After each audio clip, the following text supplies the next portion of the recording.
Welcome to How to Run Profitable Retreats.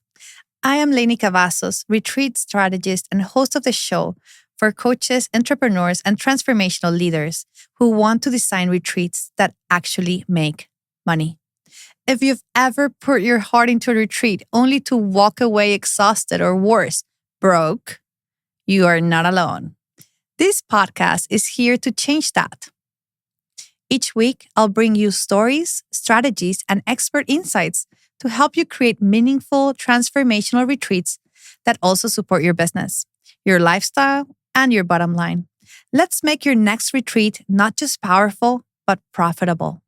Hello, welcome to another podcast episode of How to Run Profitable Retreats. I'm your host, Lainey Cavazos, and I'm so excited to bring to you today, Vanessa. But before we even go there, I want to just ask you for one favor. If you like these episodes, please subscribe so we can share this message with more people. We want more people to be running on profitable retreats that get clients back.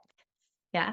So thank you so much for being here, Vanessa. And just so you know a little bit about Vanessa, she is the founder of Eden and Empire, a membership community helping Christian women entrepreneurs build businesses that honor both their divine calling and their desire for impact. With 8 years of experience in business strategy and faith integration, Vanessa has helped countless women create clear messaging, sustainable systems, and meaningful growth. Vanessa, thank you so much for being here today. Yes, thank you. Right. Vanessa, I think today we want to be talking about personal branding, and I am so excited about this topic because I am so passionate about it. But first, let's just maybe let's take about what do you think or consider is like personal branding?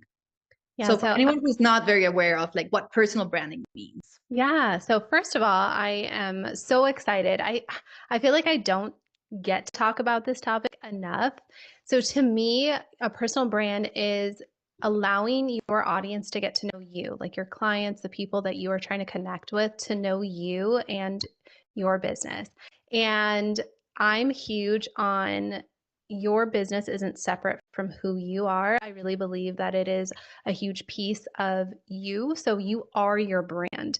You know, when I go to a store, if I see someone that I know, they know me potentially for my business and vice versa. So it is something that I believe that you connect on a deeper level with people. When people know who you are, they build that trust. And I think that a lot of businesses are recognizing the importance of connecting with people on a deeper level, and more often than not, the easiest way to do that is just showing up as your most genuine self and letting people kind of know that piece of you.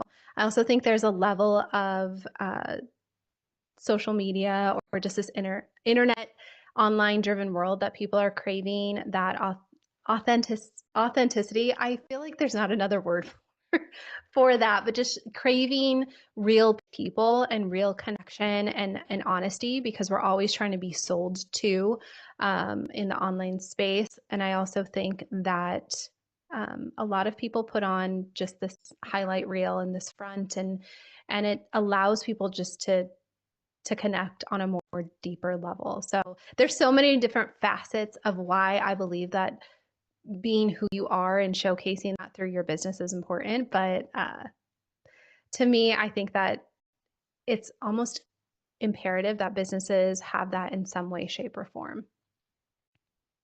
I love this, Vanessa. And yeah, and I think you're touching on a very important point that is like big brands are moving towards personal branding.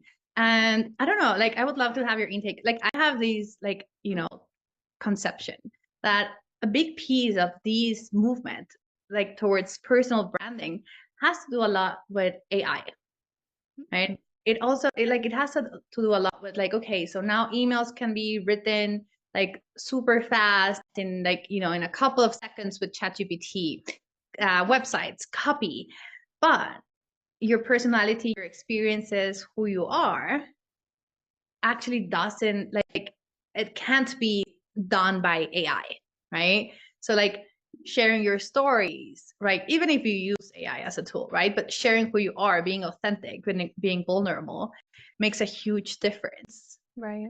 in your business. What do you think about it?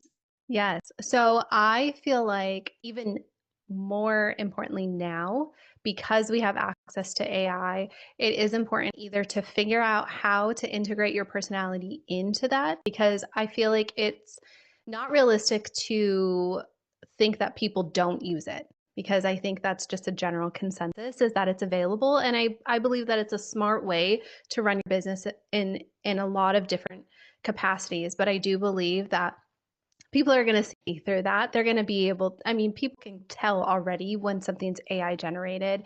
And I think it's because people rely so much on just the AI to try to mimic, or I think a lot of times we think, okay, it's the expert. This is probably saying things in the way that it should be said, when in reality, you still have to put your spin on it. You're the expert in whatever it is that you are, going to AI for. You should be the expert in whatever your field is. So it's not a replacement. It's to me, it's just another tool in my tool belt. But I do believe that people are seeing the importance of it because of things like AI. I think that businesses are um, also just seeing that because we live in such a social media driven world, that it's really easy to get diluted in all of that, because people are trying to mimic other people. They're trying to take on other people's personas. And ultimately, your audience is just going to notice that. I think it's not sustainable for us to try to be this different version of ourselves. Because when, somebody comes to you for whatever it is that you're promoting, they're going to see right through the fact that you either don't know what you're talking about, or your lifestyle is different, or, a million different things. But I think that it is probably one of the most important things because of that. You're just going to connect on a deeper level. This is so interesting that you bring this up, because I truly, truly agree. Even if I use AI as a tool, I don't see it as a replacement of me, for sure. And I always go and check my emails and I rewrite them. And then sometimes I just have to this does not sound like me. What are you talking about? You know what I mean? Are you making these up? I would never use this word. Right. Exactly. Right. And we need to understand that piece when it comes to how we communicate and how we leverage these tools, because the reality is that it's not going anywhere. It's propelling our growth in massive ways. It's absolutely amazing. Yeah. But also, I think something that came through for me right now is when you mentioned that there's this whole piece of people using an AI and then making themselves in a place where they might not be in their business yet. And let me just go deeper into this for everyone who's listening. So I was listening to a podcast episode today. I listen to a lot of podcast episodes. As much as I put episodes out, I listen to more, right? And I read tons of books. But I was listening to this podcast episode with Darren Lee and Laura Costa, and they were talking about, how you can make 1.5 million sales with not sales calls or ads and whatnot. But the really piece that stuck out for me was Lara was saying, okay, so you're trying to mimic a company that has been there for many, many years, that has tested their programs, their products over and over again. So now they're choosing, and she's an expert on LinkedIn. So they have now 5 different social media channels, but the reality, they grew, and then first they used one channel, and then once their messaging, their offerings were ready, then they went and then they expanded to the other social media channels. And a lot of entrepreneurs are starting in the space of I need to be everywhere, and it's just quite overwhelming. It's not tested, and you're trying to mimic someone who might have already now 10, 12 different offers, different ascension levels and lead magnets and whatnot, when you actually need to start with one problem, one solution. Yep. And become the expert and the authority there. And then you can expand because your audience is going to grow with you. Yes. But no, I think I see this a lot. People are they look at my, my website and my funnels and all the things are coming through, and they're like, I want everything here. And I'm like, no. We do this in phases. I'm like, one thing, we test it, we run it. I'm a big fan of market research. And then from there, we can go into this space of what's next. Yeah. But your personal brand is so connected with who you are. And who you are is going to shift in time. You're not going to become that. You're not going to be the same person in 5 or 10 years, right? So I don't know, like I would say in this phase, when we're really talking about like your personal brand, you need to understand that that is going to shift. And because it's going to change and it's going to evolve as you evolve, how can you really represent who you are authentically into this space? And I think here, like a question that comes like, you know, you work, like I love niching down. It's like one of my biggest like favorite things ever. I just think, like, you know, with 8 billion people in the world, there's enough people so you can niche down as much as you want. Yes. Yeah. And I know you focus working with Christian women. So like, I would love to tell me, like, if you can tell me a little bit about like, how does that look like in the space of like, you know, as a personal brand? Like, how does that relate, for like example, for like the values of their brands, of your brand? And like, you know, how does we use that as part of like our personal branding? Yeah. So my mind is going a million miles a minute because I have like all the things that I want to talk to you about based on what you just said. And I feel like for first and foremost, I think that the biggest thing that businesses do that is can be harmful is trying to be something that they're not, for one. And second of all, is that they are trying to just 100% copy the blueprint of another business when it was intended, our businesses aren't intended to be that way.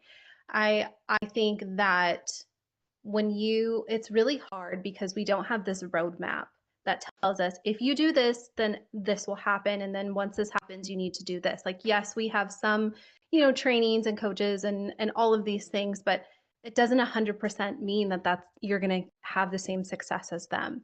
And so, these companies that come, or not company, well, sometimes companies, but brands or businesses, they have attained that level of success, but they don't see all of the things that happened prior to that for them to have a million lead magnets and all of these tested things, and they're making multiple 7 figures. Like, they probably are doing all of those things, have done all of those things, but it's not.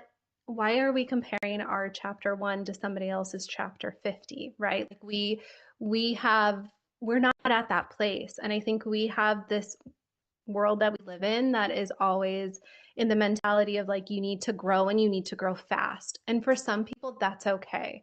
And maybe this contradicts, what some people think, but I feel like it's okay for you to grow at your own pace. It is okay for you to grow slower. That doesn't mean that you're a failure. You're not, behind if it doesn't happen right away for you. Because I think for a lot of people, it's not sustainable for them to be running 10 different lead magnets and have 5 social medias. What you don't see is that they probably have a team behind the scenes that are running all of those things for them. And, on that end of things too, when you relate it to like a personal brand, I think that, well, what I do with the women that I coach is the first thing that we start off with is having a really strong foundation. So you have to be really grounded in who you are, because I feel like you as a brand, you have to understand who you are in order to know who your audience is and to connect with them on a deeper level. Then you're going to know how to serve them, and everything else that comes after that will be so much easier. You're going to know what offers are going to resonate on a deeper level with them. You're going to know what to say no to. You're going to know how to niche down, how to do just all of these different things, but it stems from knowing who you are. And I think that most often most business owners create the business out of a need, but then it has some success and it's like at full speed. So then we don't take time to process as we grow and evolve, like, what does this look like? Should I niche down? Because I think people also, on another note of what you were saying, they want to be everything to everyone. And they feel like, I have to offer this service, or I have to do this and this and this because I see other people doing it. And I don't want to alienate another revenue source, when in reality, when you niche down, you actually make more money. So, sorry, that was like, I probably. Oh my gosh, I love it. And now my brain is going crazy because, I'm like, oh my gosh, I want to talk about so many things, right? And it's amazing when you get to like meet people for like-minded and whatnot.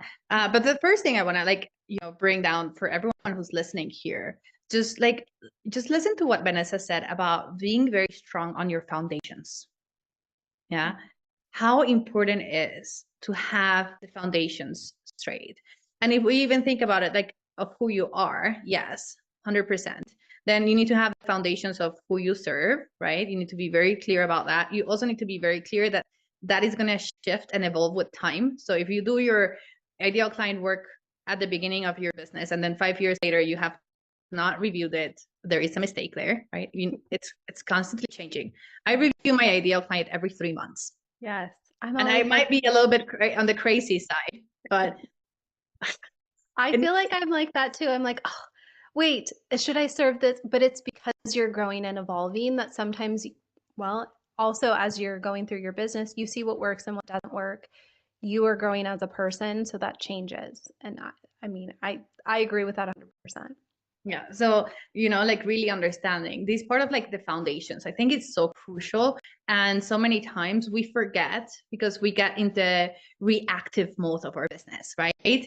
And I can see it with my new business. Like I have this company and then we have the We Summit company. And I can see it, right? Sometimes we have to be extremely reactive because it's growing so fast.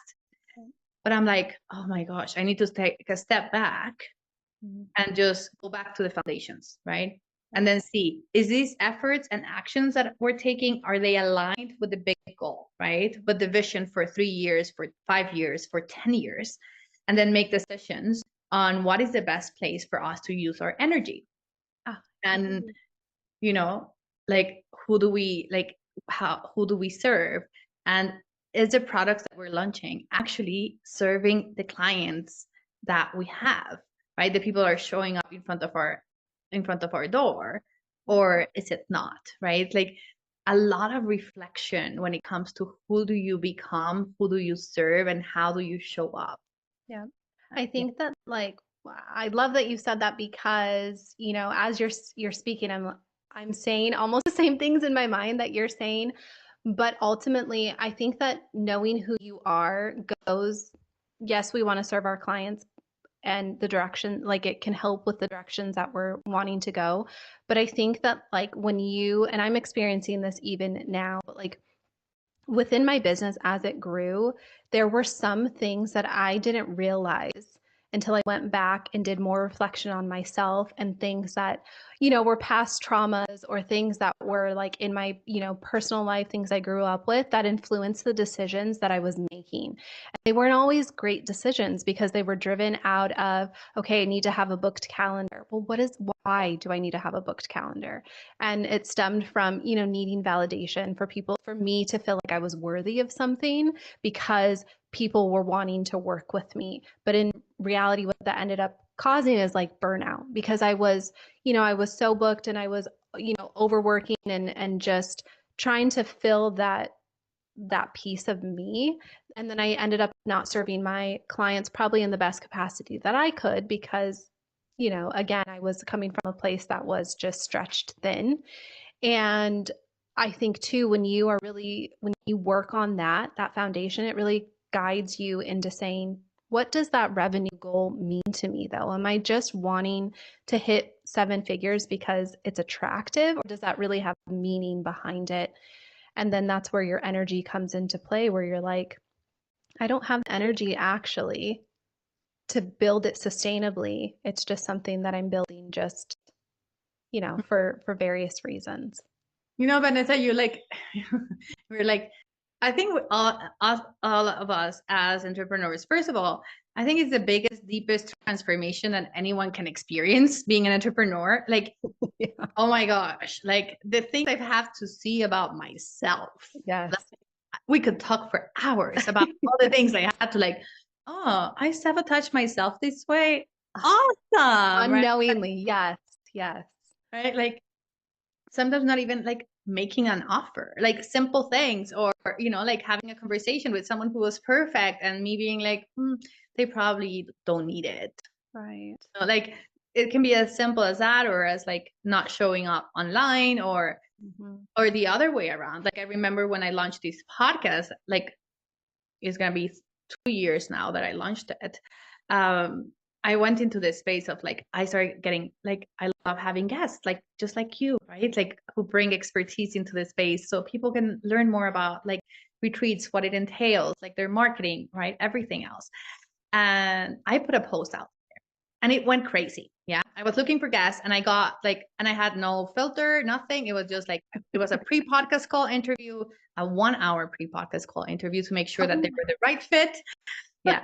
And then I got 116 people booking in my calendar within 1 month. Oh, the same thing happened and I was burnt out. I was like, no, Yes. thank you. I don't know if that happened to you, but Yes. Oh my God. Yes, it totally did. Like, and you know what, like I did to myself. So instead of saying like, okay, I'm just going to extend the calendar and people can book 4 months in advance, I was like, oh, people want to talk to me, I'm just going to open up more spaces. And I forgot about my boundaries. For me, I don't work on Saturdays and Sundays. Like it's my time to rest. And guess what?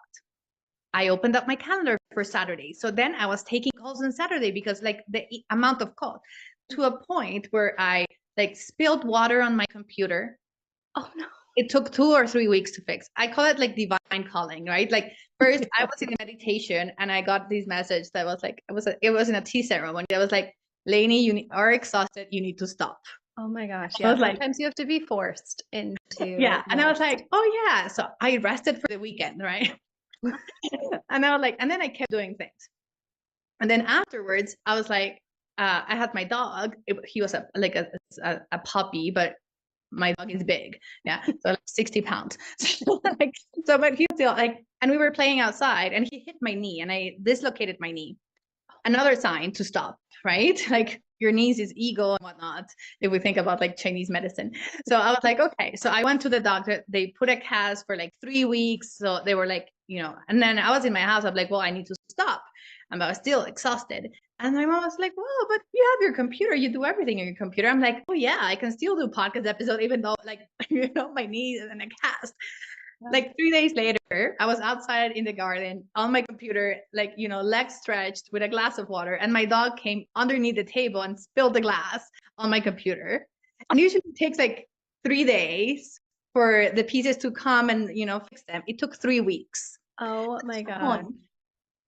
I was like, I hear you, God. Yes. Yes. He was like, you're not understanding. I need to be more Yeah. direct. Yeah, I believe exactly. that's sometimes, I think sometimes we just kind of run ourselves ragged because we are, I don't know if you're a people pleaser, but I know that like sometimes for me, I noticed as I was building Eden and Empire, the feedback that I was getting, I wanted so badly to make it work in the initial stages that everything everybody said I was taking hold of. And they'd be like, oh, this time doesn't work with my schedule. So I was like, oh, let me open up more times. And, this piece of it I want more of. So I'm like, oh, let's open up more and do this and this and this. And ultimately I was like, no, I can't do that. I have to protect my energy, especially if you want this to grow and be sustainable. And I think that's one thing we forget very often as entrepreneurs as it grows. Like it's exciting. We're starting to see success.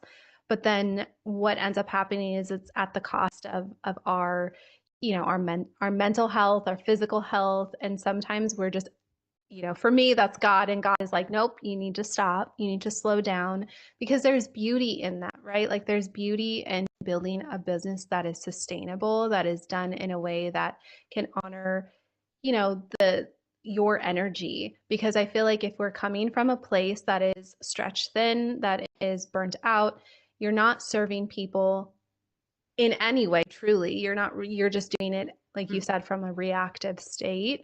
And it ends up showing up in multiple ways. So yeah, and I think this is such an important message for anyone who's listening. I know like you might be thinking, but what does this have to do with like personal branding?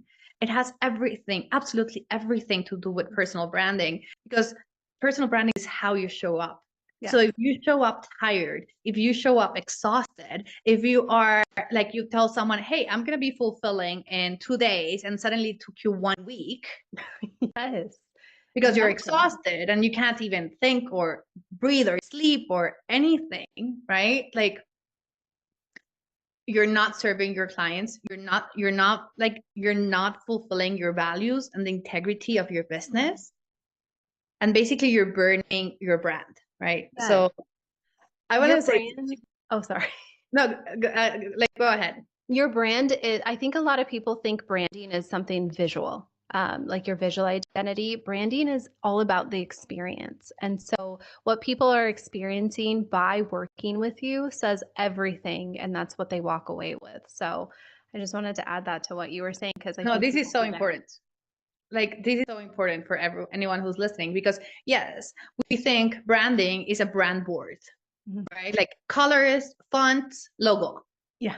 This is the thoughts of the majority of people. Mhm. My brand book has 80 pages. But I have much over 30 brands. So I do not expect anyone to have a brand book that is 80 pages. Yes. From the start. Yeah. So anyone who's listening, do not think, oh my gosh, now I need to go build 80 pages. But the core piece of having it for me is to be able to have like my team execute at the level of my business. Right. And it's been growing. It did not start that way. Right. But it's about the placement of the logo. And it has been evolving. Now, like, we rebranded slightly. Like, we brought new pictures and new images, right? And new like look and feel, and the messaging shifted. So then the brand book, right? It's a book, right? It takes you through the process of like, I have like the reason why I started it in my brand book, right? Like, why did this business come to life? And then, yes, the colors and how you use them and the typography. But I also talk about language that you can use, language that you don't use, right? Like, and basically it's who I am. Like, I don't swear. So those words are a no in my brand. So if anyone starts like trying to create content for me that has that type of language, it doesn't agree. So it won't fly, right? Right. My branding is like, everything I do is based on luxury branding, right? Because I truly believe that it's like, that's my calling. Like, I used to work at the Ritz-Carlton. Like, I love it. It's part of who I am. You know, for me, like, I like to live a luxurious life, and that luxurious life can be, yes, flying on business class if you want, or first class, but a luxurious life can also mean getting a massage every week. It can mean going for walks, right? Like, luxury, it's the luxuries that you like to have in your life. So like, for anyone listening, don't think that now it's like, oh, now I need to go spend $3,000 into like becoming that person that has a Louis Vuitton. Right. It's about this inner feeling of like, how do you like to experience life? And then that is what you permeate to your audience, right? To your clients. That's the way you want them to feel. And in order to have that, right, the language needs to be aligned, the images needs to be aligned, the messaging needs to be aligned, who you are needs to be aligned, right? Like, who you accept as clients as well. Yes, I think that most oftentimes as business owners, we are starting from a place that it's a personal need that we've seen or we've experienced. We take so much into our business in general. Most oftentimes, that is our values for sure. And I think the reason being is because we're trying to fill that gap, and we resonate most. I think most people are probably their own ideal audience, and they kind of forget that piece of it. But when it comes to building a luxury brand, there's so much that goes into it beyond just the visual identity, because the visual identity is the first piece of what most people see when they work with us. And so it has to relate to our audience. And you could be somebody who works with, construction workers, right? They probably don't have like this glamorous, overall luxurious brand. Like, that's not what most people think, but there's ways that you can incorporate that. So for example, my husband owns a landscaping company. And so what we did is we obviously niched him down. He just now works with hardscapes. The way that you exude luxury is in your messaging, is in, what people feel when they come to the website, the communication we have with our clients, welcome gifts, just little things. I think most oftentimes people forget that, like, really the differentiator or the thing that elevates an experience is like these little details that most people don't under or pay attention to, like the type of paper you're using when you send out a Oh thank yeah. you letter, or just all these little things. Like you don't have to spend a ton of money in some ways to have that over the top experience. But kind of getting to where I'm going is there's so many different elements, and most oftentimes it just relates back to how you're making people feel when they're interacting with you, and really understanding what they need from you, and you just providing that. Yeah, I think something, for example, luxurious that people might not even consider is a handwritten note rather than a printed note. Yeah. Yep.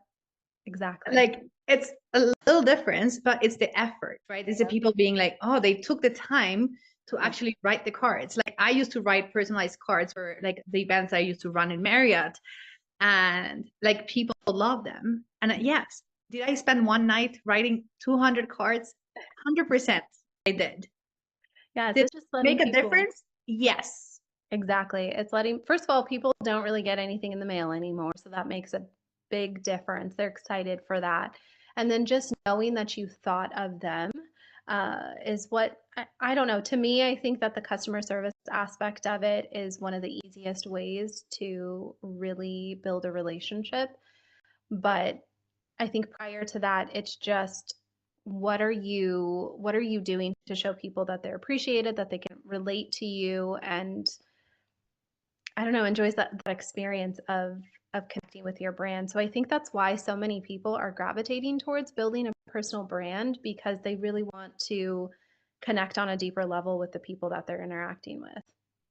Yeah. So for example, tell me like if for anyone who's listening here, if they're like thinking, okay, so I'm gonna go like dive deep into like building my personal brand and really owning my experiences, my authority, who I am, and share it with the world. What would be like the three key things that you would say these are the musts for you to in order for you to start Are you saying start like a like if you're personal wanting brand? yeah, if you're wanting to elevate it?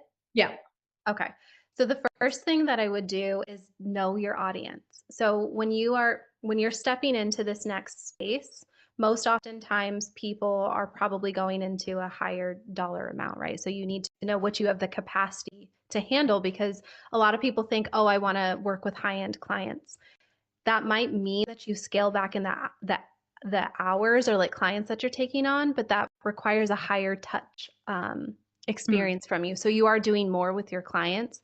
Do you have the capacity to do that? So I would look at that first, and then you have to get into the mindset of what that client wants. Like, what do they need? What type of experience can they expect from you? And then that influences your visual identity, right? I think a lot of people are like, I just want to use this brand color because it's pretty. There's color psychology associated with it. So a lot of times with luxury brands, they tend to use more muted colors, more high-end, thinner fonts. Like there's so many different things. I mean, obviously other brands can use color strategically, but there are so many things that are rooted in science, and it's all based on what your audience wants to, or what your audience needs from you. So I would say figure out what you want first, what you can handle, what you have the capacity for, then understand what your audience wants from you, and then work on that brand perception as far as like your visual identity, because that's what they see first. What your clients perceive of you is generally what they're willing to pay. So if they perceive you as a high-end brand, they're going to think, okay, that probably comes with a higher dollar amount. And it's not everybody wants to work with high-end clients, but that's just my example. So don't Oh, think that that's the only way to go is right. Yeah. It's like we either go for volume, or like in quality in a way, right? So either we have pre-recorded courses and we just sell a bunch. Yeah. And then you don't it's a system and then it's selling and then you do your thing, you go promote and that's kind of like the space. And then you can have like the quantity. And I think the capacity that you brought is so important. Like for me, for example, I only take 3 one-on-one clients per month because there is so much that I do behind the scenes for them. Like we write like the copy for the retreat pages. We do we create a costume marketing campaign based on who they are. We do market research to make sure that they're actually talking to the ideal client. We define language. Like we go through a whole big process within 3 months, that it's not just the hour that I show up and we have a discussion and we map out and we do things. The time that I take to actually execute and my team, but a lot of like when my one-on-one clients, like they get me, right? That's why they're paying the big dollar sign, because they're getting like me, my knowledge, my experience, everything that comes into. So I limit it, and I'm like 3 people per month. That's it, right? So like, and a lot of people might be like, well, I do this exercise of like finding your capacity, and people are like, I have like 20 one-on-one clients, and I'm like, well, how long does this actually take you to fulfill? Is it just 1 hour?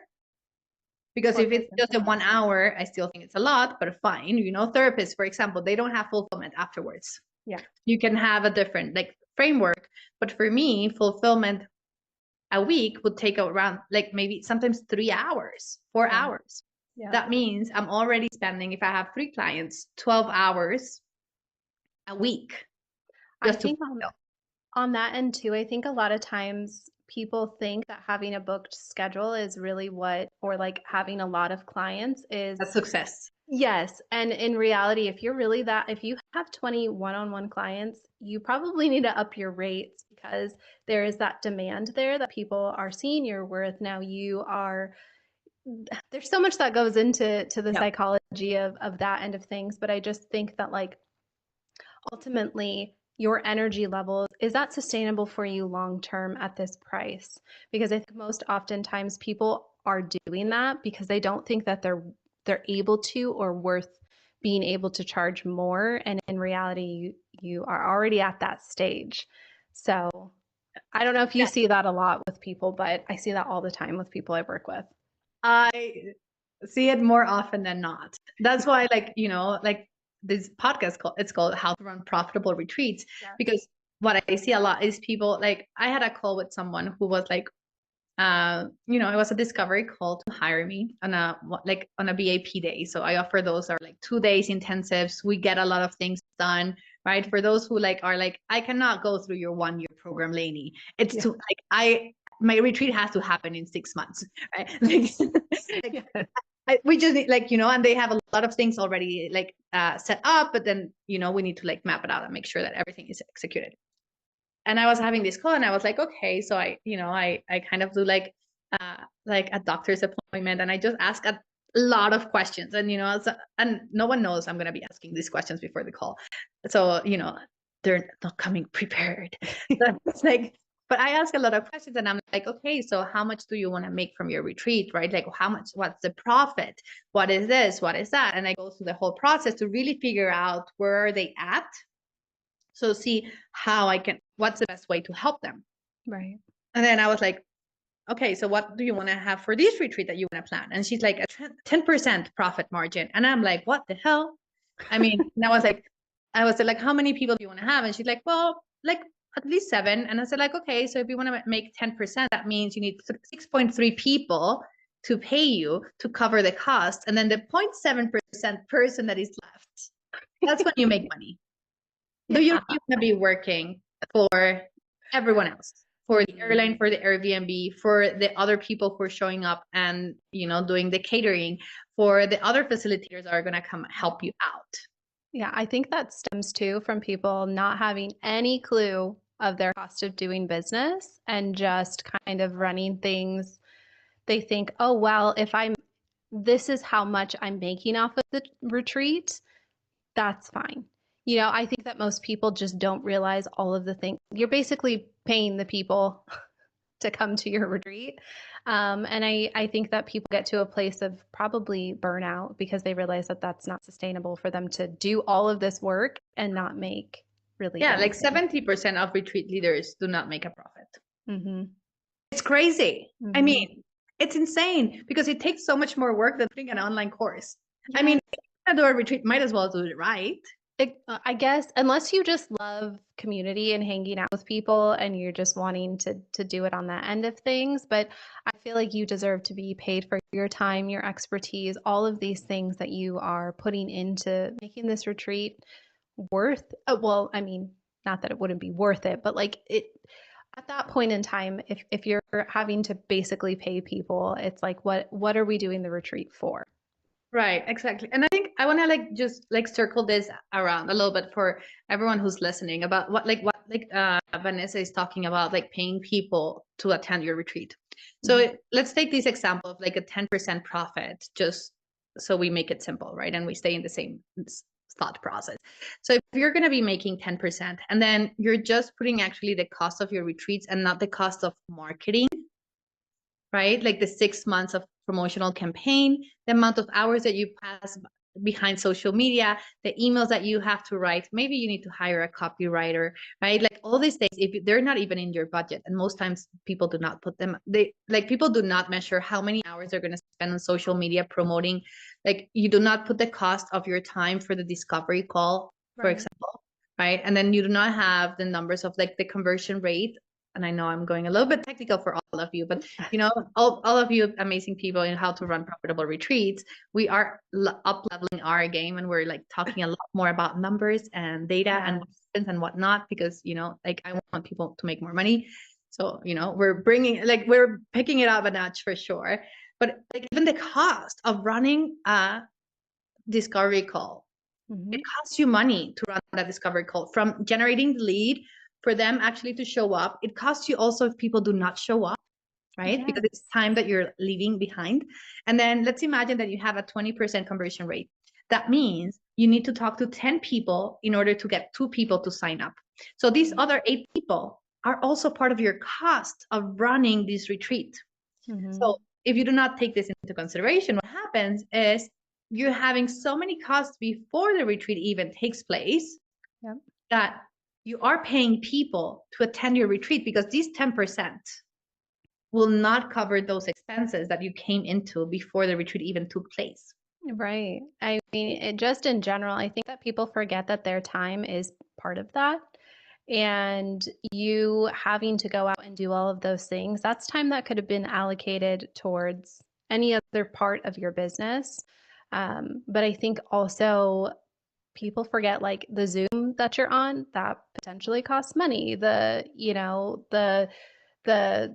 social media platform that you're using when you're paying for ads, or maybe you're potentially just paying for um, editing tools. Like there's so many things that go into the cost of running your business that I think that people are like, that part of it, that's minimal. That's this, that's that. And it's like, no, you have to factor that piece of it into, more than anything, your time. I think people just don't account for or even know what that even looks like. Yeah, no, I totally agree. And and I think this is one of the premises of like what I always talk about. And like that's why I always talk about like create a 6-figure retreat business. Very, very clear to the business. Like you need to run your business like a business, not like a hobby. And when we're starting, like sometimes we don't, because we're just like trying to get things out there, or maybe we don't have the business knowledge to actually do it, right? And that's why coaches are out there that can help you skip the line, so you can actually don't have to go and test everything yourself for years and years and years to see if it actually works out, right? There's also books, like there's so many ways on how you can get there faster. But I think something that also comes here into this space is like when we are talking about, like running your business like a business, and there might be this misconception when we think about a personal brand. And I think this is something that I just felt like I had to bring up right now, that you might think because it's a personal brand, then it's not, that does not equal a business. It's more like I have a personal brand, so then I'm more like a freelancer, or I'm exchanging money for hours. When the reality is that a personal brand, think about Kim Kardashian. She has a personal brand. Like she's a massive example of personal branding, right? From the moment where, like her sex tape was leaked. She created a brand of this like enticing woman, right? Like the woman, like it worked for her, right? I'm not saying go and do that for your business, okay? Please, everyone who's listening to this, but it worked. And then she shifted, right? Like even her wedding, like how they dealt when like someone stole her ring, and I stopped following that like the brand like many years ago, but now she has like Skims, right? And it was like it's a collaboration with this amazing woman that I forgot her name, that I was listening to, like again a podcast episode on the CEO Diary, and she's a co-founder of Skims, and they use like influencers to like co-brand, right, co-launch, right, and use their personal branding as part of the visuals, right? It's like George Clooney had this one that I love. It's called Whispering Angel from Friends, right? So like he's the face of the brand, and because of he's the face of the brand, he owns a piece of the business. Anyway, I do not want to go deep into this topic of like now what it's like influencer branding and whatnot, but in the space of personal branding, look at the people out there that are big, that have made it, just as an example. I'm not saying replicate them, right, but if we look at them, we need to see that they actually have a business behind it. Even though it's a personal brand. So don't get confused that a personal brand means, oh, it's just me, myself, and I. Yeah, you are still running your business. You actually, personal brands, yes, you are connecting on a deeper level with your audience, but it needs to be strategic. Like, I don't mean calculated in a sense of manipulation, but if you're going to be sharing, I think a lot of times too, people equate personal branding means that I have to share myself and I have to share every piece of me. No, you share what makes the most sense for your brand, what you're willing to share. And I think most oftentimes with that, people forget that, yes, there is a business behind it. So there does need to be a meaning behind why you're sharing certain pieces of what you're sharing. And it has to make sense for your brand, right? There's a lot of times where these influencers share or take on a campaign because it means money, and it has nothing to do with their brand, and their audience gets so thrown off, or it leaves a bad taste in their mouth because it's not authentic to everything that they've been sharing previously. And so I think obviously knowing who you are, you're going to know what pieces of it to share, but it has to make sense for your business because ultimately that's why you're doing it. Yeah. So actually, I have a great example about this and how we need to think about our personal brands long term. And so I was in Vegas. We went to an event called Broadcast Your Authority, absolutely amazing, with like Tamara Thompson. And we went out to a karaoke bar, right? So one of the guys who was in the event, he was like they gave me a tour of Vegas because it was my first time there, right? So they're like, oh my gosh, no, you need to go see like places. So we went to the Cosmopolitan, the Bellagio, and all these things. And then suddenly we're walking and there is this like place that has a karaoke bar, and it's like the second night of the event. So he's like, let's go. And I'm like, okay. And then, so we grabbed a crew of like, we were actually, I think at the end, we were like 12 people from the event. And then we all went to this karaoke bar. And it's a speakeasy karaoke. Yeah. So we go through the process of like going through a barber shop to then enter actually the place where the live music and karaoke was happening. And they like there is this hostesses and they're like, hey, can we take a picture of all of you with like, and there was a bottle of vodka or something like that. And they tried to give it to me. And I was like, and first of all, I do not drink vodka. I drink wine and that's it for now, right? And I don't even know in the future, but like I was like, okay. And I was like, no, thank you. And they were like, but it's okay. And people around me, like the people in the conference, they were asking me like, why don't you, like, it's just a picture. And I said, I'm thinking about my personal brand in 10 years. Does my future self is in pictures with like, I don't mind the picture, right? There could be a bottle of vodka next to it. Like, but does my future self holds a bottle of vodka in her hands? Right. What image are you wanting to portray? Exactly. Right. So then it was fine. Someone else grabbed took the picture. There wasn't like, it's not even tagged, but I know like, I already have enough pictures from my June. Yeah. I mean, picture. Right. I think that, I could use that example too. It would be, I don't drink and I don't publicize that, but I used to, I just don't anymore. Now I'm not interested in it, but I feel like it would be weird if I talk about not drinking and then I was out, on the beach holding a drink, or, I was taking pictures like that holding a drink, not because there's anything wrong with it, but I feel like what ends up happening is that it causes confusion in my audience, in that doesn't make sense. She's all about, it's kind of like J-Lo. Um, I think that's who it was.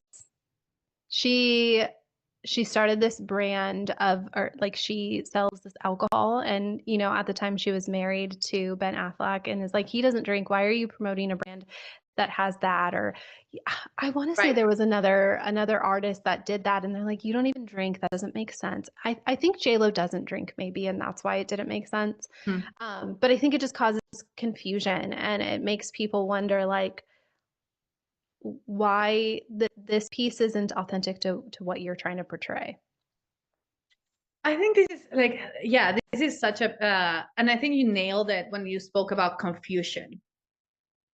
Mm-hmm. I think we have this unconscious pattern of trying to confuse people about who we are, who we serve, what we do, Yeah. and how we do it. Yeah. Because we just want to serve, and it goes back down to the niching, right? We just want to serve everyone. Like, I tell people, you do not have to wear like 20 hats. It's not your role to be an expert in marketing, business, finances, budgeting, ads, digital marketing, CRMs, SEO. Like, no. Yeah. It's like, yes, maybe at the beginning you need to learn a lot more than others, right? And you cannot go out and hire everyone, spend hundreds of thousands of dollars when your product, your services haven't been even tested. Right. But you do need to think about it, like, how can I, like, how can I make it simple so I can then like have the phases and then have a finance, like, a plan of expansion, and know that these are the expenses that are going to come through in the future. I think one of the things that pops up for me too is it kind of ties back to what we were talking about in the beginning. The thing about, like, AI, or even when you hire out a team, if you're not clear on who you are and how to portray yourself online, it's going to cause confusion, right? Like, if you have a team that's posting and promoting, or a copywriter and all of these things, you can't hand them, this is my brand, but your brand is 20 different things. And you also can't, like, AI, the thing about AI that I think people forget is it's just prompted. So whatever you prompt it to do is what it's going to do. That doesn't necessarily mean that's what you want it to do, or that will actually be accurate. It's just based on what you've told it. So then that's all it has to go off of. So if you've told it something that isn't 100% accurate, or it's not detailed enough, is not necessarily going to give you what you need, and it may not be authentic to your brand. A lot of times, I mean, even at the bottom it says AI is or whomever you're using, like, it's subject to mistakes. So make sure that you go back in and you proofread that. And if you're not clear on those things, it can confuse your audience, right? Because you have AI telling it one thing, you're saying one thing, your team's saying something else. Or I could just prompt AI and it could sound like, a 30-year-old man one day, and then the next day it could sound like my authentic voice, or it could sound like a robot. So I think that's really important too within your branding, is just stay consistent for sure everywhere you're at. That way you don't confuse people. Oh my God, I think this is so great. And we're going to be wrapping up in a second, but I just want to bring this to all of you who are listening to this episode. Just let's try to bring together a little bit of like the ideas here. Like, one of the biggest things that we can see is, like, you need to know who you are. What are your foundations, like who you are as a person, and your business is an extension of who you are. Right. You need to be ready to know that in the future, your ideal client will change. You need to know your ideal client. You need to befriend your ideal client. Yeah. Mm-hmm. Like, you really do. Like, it needs to become like your freaking best friend, and them, like, they basically a stalker. Yeah. Yeah. A little bit. Yeah. A little bit like a stalker, right? That's why I do like so much market research all the time, because I'm just like so curious, right? So and I'm like, okay, so we have to, like, foundations, right? And then we have to have, like, like a clear, like, niche, like a specialty. We need to understand who we're talking to. And that takes us towards, like, a very, very clear message of, like, who you are, how do you show up, and who you serve. Right. I think it's very, very important. And as another piece, you need to also understand that at the end of the day, you need to run your business like a business. Even if you're for like the front of your, like let's imagine this is like an actual shop on the streets, like a brick and mortar. Yeah. Even the face, the part outside of your store is your personal brand. Behind it's an actual business. Right. And I think also something very important that you said is you need to understand your capacity for clients so you don't burn out and you don't go crazy, and go at your pace. Right. Right. I think this is very, very important. Go at your pace. If you're not ready to be on like 3,000 podcasts as a guest, we'll start with one. Right.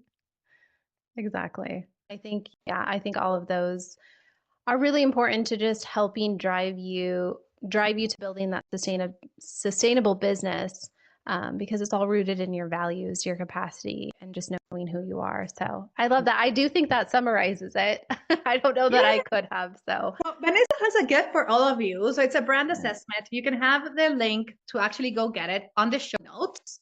Yeah. So if you're like wondering, well, where does my brand stand out there? She has like this amazing quiz. You can go do it, get the results. It's absolutely amazing. So I highly recommend you if you're like, well, I'm not so sure if my brand is actually there where it's supposed to be. Like, make sure you go and get it. And then Vanessa, if people want to connect with you, what's the best way for them to do that? honestly, I would probably say my podcast, the Eden Edit, just because I give tips on branding and marketing and just really finding who you are. So I think that's probably the one that I would shout out just based on our conversation today. But oh yes, I love it. I think this is so great. Well, amazing people listening to this podcast episode. I hope you really, really enjoyed it. I was so excited to have you here, Vanessa. And it's just so powerful for all of us to really learn about the foundations of our business. And, if you like this episode, go ahead and subscribe so we can share the message with more people. Thank you so much for being here, and I'll see you next time.